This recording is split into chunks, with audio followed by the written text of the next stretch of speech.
First of all, I would like to thank Terabiz, KPMG, Mandwal and Zafar, who has arranged this conference, and I think this is something which is very important.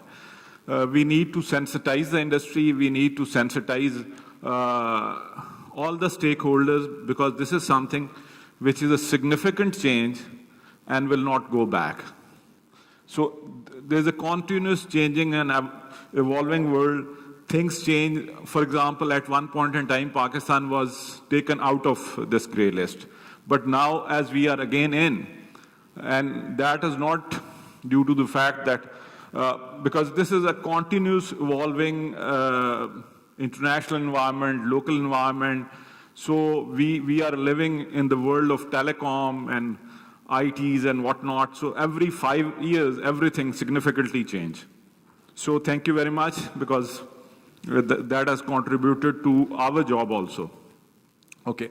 I've noted few points from Ahmed's thing and one for Fahim Saab. Ahmed, first I will tell, and Fahim Saab thing, I will, once in my presentation, I will try to cover that, because one thing I think,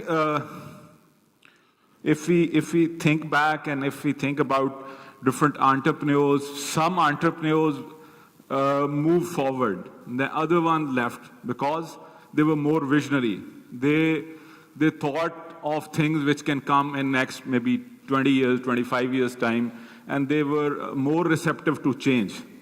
So I think he was writing to, as a compliance of a large group, he was pointing out to some very important things.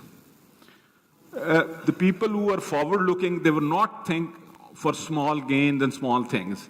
If they are going to automate all their sort of value chain and everything, and try to work with all the stakeholders, including their clients and suppliers and whatnot, who are more responsible citizens, who are not involved in any of those kinds of things which can be considered as fraud, financial crime, whatever. So as of today, they might see a bit of dip in their sales or profits or anything, but maybe 10 years down the road, I see them as winners or gainers. So if larger corporate groups are thinking like that, I think this is something which is very forward-looking. So yeah. The other thing I noted about Fahim Saab's discussion, that one of very significant component in Pakistan economy is real estate, and that's very positive you have raised that.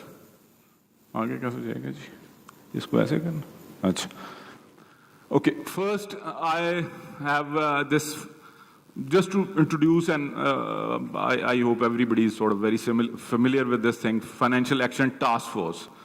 So that was created in 1989, typically, as happens in every other thing, by the leading and developed countries, G7 group of 7, and to combat money laundering. But 2001, the whole world changed, September 11 event, and when, although we as a country were probably being affected, or developing countries like us were probably being affected by terrorism, but probably we were not concerned and world was not concerned. But when it happened, the people who really mattered, then this thing came. Countering financing for terrorism, which is good for everyone. So FATF function and tasks. Identify money laundering and terrorist financing threats to the integrity of financial system. So the next one is develop and refine international standards for combating terrorism, money laundering and terrorism financing. Assess and monitor its members through peer reviews. On the next slide, I will explain it a little bit. Engage with high-risk jurisdiction in their national regimes. And this is again something which keeps on changing, because due to things which probably are not in control of corporates and finance sector and anybody. Assist jurisdiction in implementing United Nations Security Council resolutions. So that was the broad sort of scope of FATF. FATF membership. These 37 countries are full members, which are mainly OECD companies, OECD countries, and then additionally other 17 members, which are mostly the developed economies. Then there are 9 associate members, which are FATF-style regional bodies. So these associate members are not as such countries, but they are a group of countries which become associate member, and then they are represented on the plenary group and up in FATF. So these associate members include Asia Pacific group also, and Pakistan is a member of this Asia Pacific group. If you can see the other they're all geographical sort of collection of countries, Eurasian group, Eastern and South Africa. But for us, more relevant is Asia Pacific group, which is as we are the member of this one. This thing is also available on FATF website, and we have sort of tried to give you a pictorial type of effect that where high risk and where the other monitored jurisdictions come. Then there are 23 observer organizations, which include World Bank, IOSCO, then this body of International Insurance Supervisors Association. So they include other regional multilateral development banks, Asian Development Bank, American Development Bank, African Development Bank, all those multilateral supras, and all of them are observer organizations. So the next is the international obligations. Currently, like, the thing is that we are living in a global village which is positive, which is negative, but whatever is happening, we cannot keep ourselves detached from the international world, which probably to my understanding is a very positive thing. So United Nations Security Council resolution require all member states to implement FATF's AML/CFT recommendations. Their recommendations, obviously, they can only recommend because this is a supra or a collection of all the countries, so they can only recommend, but their recommendations are binding. Binding in a sense that we have to sort of, otherwise, FATF recommendations are globally recognized standard of AML/CFT. So this actually helps the countries in terms of benchmarking what is necessary to be done, and additionally, whatever they can do, that goes beyond that. FATF promotes an adoption and monitors the implementation of these recommendations, obviously through the peer review groups which we have seen earlier. Pakistan is a member of APG, that I've already explained you, which is a FATF-style regional body, and is required to adopt FATF standards as per membership obligation, and also to comply with United UN resolutions. So coming to SECP, SECP is actively pursuing for its own regulated sector, which are non-banking finance companies, NPOs, non-profit organizations, which are registered in Section 42. Further detail will come. International Cooperation Review Group. This group, where our assessment, meaning Pakistan as a country assessment for FATF thing, is done under that. 4 areas of key concern of this group, which I will share with you, and they are deficiencies in the supervision of AML/CFT regime, cross-border illicit movement of currency by terrorist groups, progress on terrorism financing investigations, prosecution and implementation of United States Security Council resolutions. These are the 4 key areas of concern which was, during this review, they were highlighted. Then, under the AML Act, Anti-Money Laundering Act 2010, the entities which are involved are, in which law enforcement agencies are National Accountability Bureau for Corruption, Anti-Narcotics Force for drug-related cases, and then FIA for all other predicate crimes. Then regulators are State Bank of Pakistan for banks and SECP for all the non-banking activities. So what could be the implications of us being on the gray list? Negative impact on foreign direct investment, obviously the barriers, barrier rise, there are multiple considerations, and obviously nobody would sort of first try to sort of come and then evaluate and then, so as a starting point, primarily the country risk raises. Decrease in international trade, obviously when you're doing exports and all that, that impacts that mainly on the export side, obviously. And increased cost of doing business for all the stakeholders, including banks. More compliance is required, more checks are required. Even cost of sort of doing, for example, in case of LCs, the confirmation charges and all that increases. Higher compliance costs for financial institutions, obviously, they will need more people, systems have to be more stronger, and more investment has to be made in both on the institutional side and capacity side. Enhanced due diligence for financial transactions, understandable difficulties in correspondent relationship that typically comes in form of banks having their de-risking of international transactions. So international institutions will try to sort of de-risk in terms of countries who are on the grey list, in this case Pakistan. Financial sanctions on high-risk jurisdictions, blacklist, so possible impacts of whenever you move down the ladder, then there are risk of further financial sanctions. So now the thing is, what is required to be done? Roadmap of the action plan. So there needs to be a complete and detailed assessment of the risk which is required to be done, which is happening, and obviously this is sort of a continuous thing also, but at certain points in time or certain milestones you have to sort of redo it again. Ongoing outreach to the financial and NPO sector on their obligation under the AML and CFT, and including UNSCR regime. As I was sort of mentioning to you, that making people aware what is FATF, what are financial crime, what is money laundering, how terrorism financing, and how it will impact us and how it will benefit us. So sensitizing the people is something which is extremely important, because recognizing something is the starting point. Once you recognize that, then the next step is that how to sort of address that. And if there's a realization, people are sold to it that this is something which is to be cured, then obviously you have covered a significant portion of it.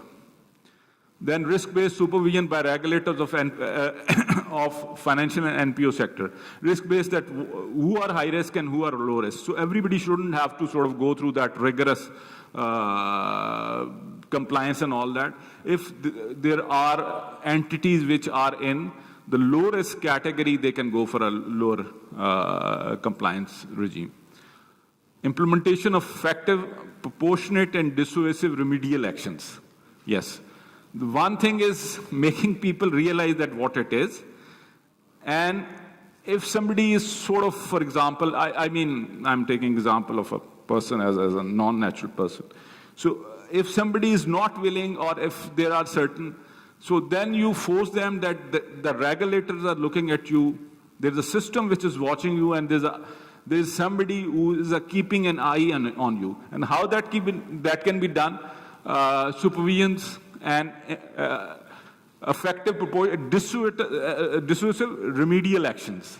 And by the way, we have to share all those things, except and relevant things, with our reviewers in FATF. So this has to be demonstrated. The next one, demonstrating that supervisory action can have impact on AML/CFT compliance by entities. We have to do that, then we have to maintain a record of that, and we have to show that our actions have resulted in improving the compliance by the entities. So that is extremely important. Operational coordination framework among the stakeholders. That is law enforcement agencies, NACTA, NAB, FIA, SECP, State Bank of Pakistan, different industry associations maybe, yeah. Capacity building and awareness program. That is obviously the part of role of SEC. Frame regulation, which we have already done. And those regulations were issued in June 2018, in which we have combined all of that. That is explained in a frame regulation in AML CFT, supervision of financial institutions both through on-site and off-site surveillance.